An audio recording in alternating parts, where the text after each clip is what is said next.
I know it's spring because I've started craving Irish soda bread. My family has been making this for years, but this year I really wanted to learn to make it myself.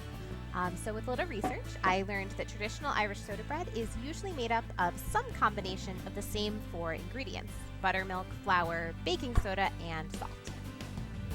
In order to get my oven ready for my soda bread, I'm going to preheat it to 425 degrees.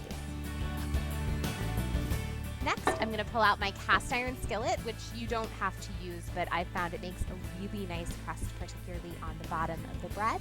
And I'm going to grease the pan with a little bit of butter. You could use olive oil, really whatever you like. And then I'm going to add a little bit of flour to the pan. This will keep the sticky dough from sticking to the cast iron.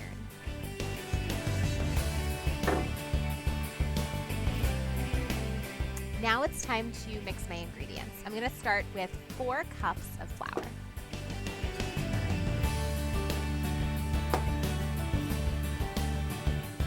Next, I'm going to add in the soda part of the soda bread with 2 teaspoons of baking soda.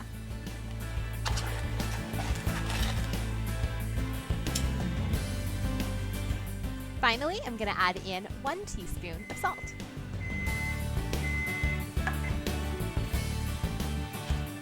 Here, I just whisk the dry ingredients so that they're nicely combined. One of the things you'll notice about this soda bread really is that it's savory. Many soda breads in the grocery store will have sweet items added to it, but that's not necessarily considered traditional. It was actually an English addition. Here, I'm going to add in the buttermilk. About 1.5 cups should do it, but you can always add a little bit more if you find the batter is too dry as you're combining.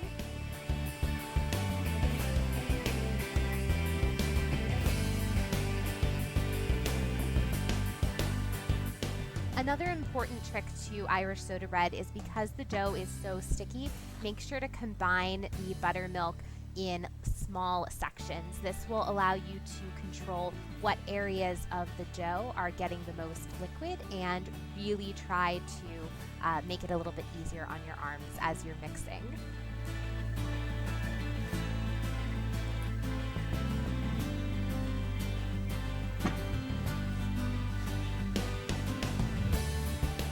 You'll know that the Irish soda bread is pretty well combined because it will actually begin to ball for the most part on its own. You can see here that it's actually starting to kind of roll around a bit in my pan, and that's exactly what you want to see. Now you can take that ball, put it into the cast iron pan. It'll be very sticky, and you'll want to cut a small X into the top. This is really just so that as the bread rises, it has some place to go, but tradition or lore tells us that it's also meant to represent a cross. Into my oven, my soda bread goes, and now I'm going to be waiting for about 30 minutes. When my soda bread comes out of the oven, disclaimer, I did have to put this in for an extra 10 minutes.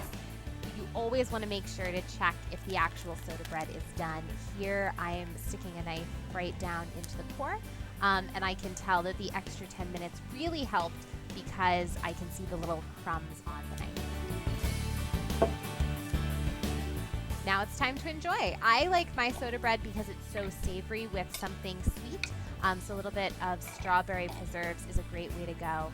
I know that I'm going to be looking forward to having this for breakfast for the next week, and I hope you get a chance to try this out yourself. Thanks for watching. Don't forget to like and subscribe.